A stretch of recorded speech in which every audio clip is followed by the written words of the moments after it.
Good evening. Finally made it to Thursday. Been an interesting week. Hopefully, you all are having a decent day. And if you're not, go outside because it feels amazing. I just walked a couple of laps around the parking lot here at Atlanta News First, and it just feels amazing out there. I mentioned in my forecast earlier tonight that I thought that this was the perfect evening to go out to a rooftop. So green light if you're going to do that. You need to go now because it's perfect out there right now. The evening's going to be nice. As we look ahead, we are looking at a first alert weather day in place for tomorrow for the chance for strong to severe thunderstorms and also scattered rain. That's going to make things a little bit soggy for the second half of the morning and the early afternoon. Looks like some guidance is hinting that we could see a little bit of showery activity late tomorrow evening. Not as widespread as what we see earlier in the day, but it's there.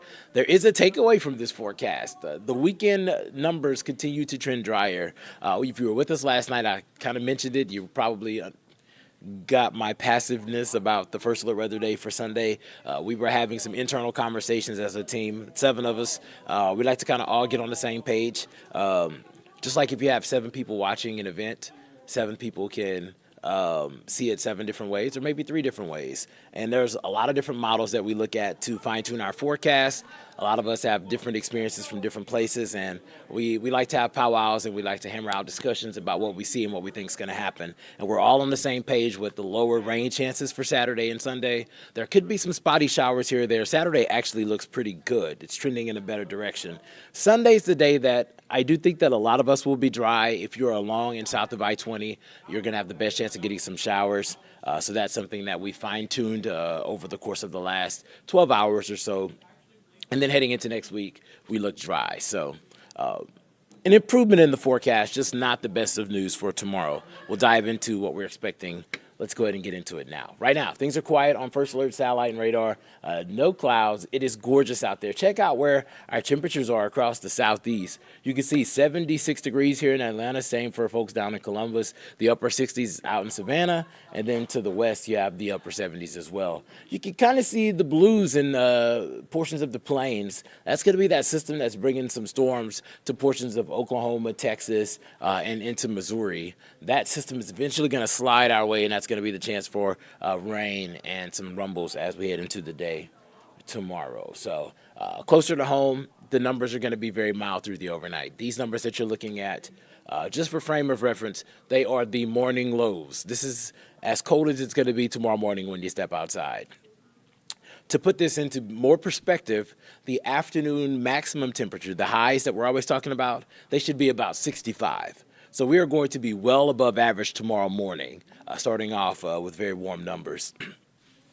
We do have that risk for severe weather, level 1 out of 5 for all of North Georgia. We're primarily looking at the potential for damaging wind with this system, but there's also the potential for an isolated tornado. So that's something that we'll be watching. If you don't have our First Alert weather app downloaded on your phone, go ahead and download it. Any of these warnings get issued for your area, wherever you're located, you'll be the first to know. We'll push those alerts out to you. Here's a look at the 7 o'clock hour, and if you were with us yesterday evening, this system has slowed a little bit. We do think it's going to be moving into extreme northwest Georgia during the morning drive, but I think that means that most of us are actually going to be okay for the morning drive. Here's a look at where we are at around the 11, 12 o'clock hour. Scatter showers and that leading edge pushing through our area with some lingering moisture on the back end. So there will be some shower opportunities through the 5 o'clock hour, but at 5, you can see those showers are isolated. Everybody's not getting it. It's not going to be that cohesive line that we see mid to late morning through the early afternoon. And then as we head into the evening, guidance has been hinting that there's going to be some development on the back end of this. And you can kind of see some of that. It's not very organized. It's very spotty. But there's going to be at least that potential for a secondary wave of rain tomorrow night. It's just started to appear in some of the data, but it's something that we're watching and analyzing very closely. For now, just know that we may have to bump those rain chances back up late tomorrow evening if the guidance continues with that second wave. What we do expect, even if that second wave develops, that it will start to weaken as it pushes through. And not to mention the showers and thunderstorms from the morning should pull out a lot of the energy out of the atmosphere. So planning your day will keep a rain chance around highest, obviously, as we head into late morning, early afternoon. Scattered rain and rumbles of thunder. We'll be watching for that potential for some rogue thunderstorms through the afternoon. But it will not be as widespread as what we see in the morning. Eventually trending a little bit drier as we head into the evening. Check out your Saturday morning forecast. Partly to mostly cloudy, upper 50s, very mild, light breeze out of the northwest. Saturday has continued to trend drier, folks. We were watching this day several days ago as having the potential to be a very wet day. There's a lot going on. There's the St. Patrick's Parade, where yours truly and a whole bunch of members of the Atlanta News First Team will be out there in the streets having a great time. I'm going to be throwing some gold coins, so if you have nothing to do and you want to come and hang out with us, look out for us. We will be in that parade. The weather looks to be very agreeable. We'll be near 70 degrees when that parade is kicking off. We'll get into the low 70s for a couple of hours. A spotty sprinkle possible, but this isn't going to be something to keep me in the house, and I don't think you should allow it to keep you in the house either. Clearing out through the overnight, that's going to set the stage for some slightly cooler numbers for the start of your Sunday morning. By Sunday afternoon, we're rebounding once again into the upper 60s. Some folks will flirt with 70 degrees south of the city. We're also going to be watching for some of that rain, and right now the best chance for that rain will be south of I-20. Guidance has shifted that system further down. It's been shifting that way for the last couple of days. And for the last 24 hours, it's been consistently keeping the bulk of this rain in central Georgia. That doesn't mean that folks down in Upson County and even Clayton County, Fayette County may not get in on some rain. But I do think that the closer you are to the top part of the perimeter, the better chance you're going to have a dry Sunday. If you're driving into the city, you may encounter a shower or two. But that's the way the forecast has continued to trend. So that's good news, right? Thumbs up, thumbs down. I think it's good news. Anyways, 69 degrees as you guys are celebrating St. Patrick's Day. St. Patrick. I'm not Irish, but, whatever. 74 degrees for tomorrow. The big takeaway, guys, is that it is a first alert weather day. Scattered rain and thunderstorms are in the forecast.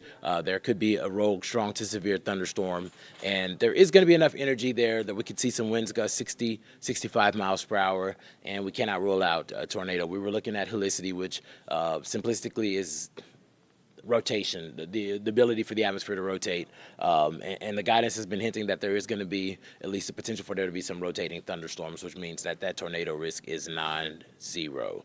So that's something that we're watching. It's on the lower end. I think it's like a 2% risk, but it's something that we are going to continue to watch. Meanwhile, temperatures gradually trend cooler as we head back to work next week.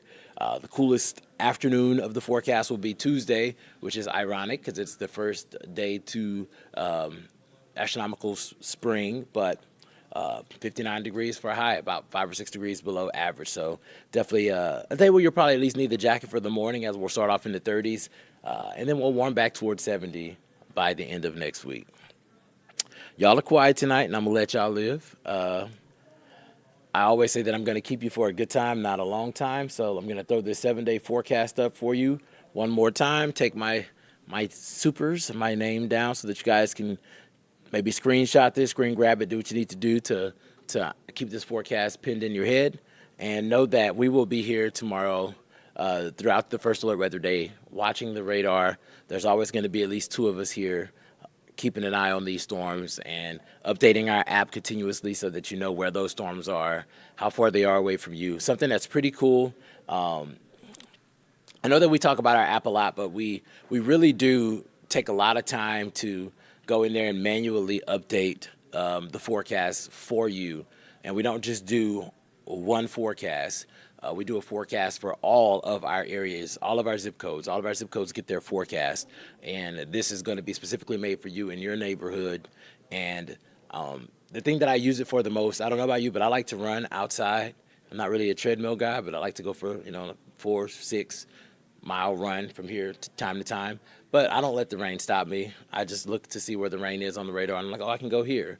But also, like, if you're ever out and about at, like, your kids' games or you're going running, going to the park, whatever the case may be, if there's lightning that's detected 10 miles from you, 8 miles from you, it's going to tell you that there's lightning has been detected, and it's going to tell you how many miles so that you can know how to adjust your plan so that you can obviously stay safe. So in addition to all of the other great things about it with the watches and warnings, that's something that I will be using it for tomorrow because trust trust and believe I'm going to get out and try to get me a run in before the rain moves in. So here's the 7-day guys. Me and meteorologist Fred Campagna once again fine-tuning that forecast. Once again, the tricky part of this will be what happens tomorrow late afternoon, early evening, with this potential for some redevelopment on the back end and getting a secondary push of rain. We're going to continue to fine-tune that for you. We're going to have an update on what we think is going to happen, what the latest models are saying. We'll do that for you tonight at 10 and at 11. Happy Thursday.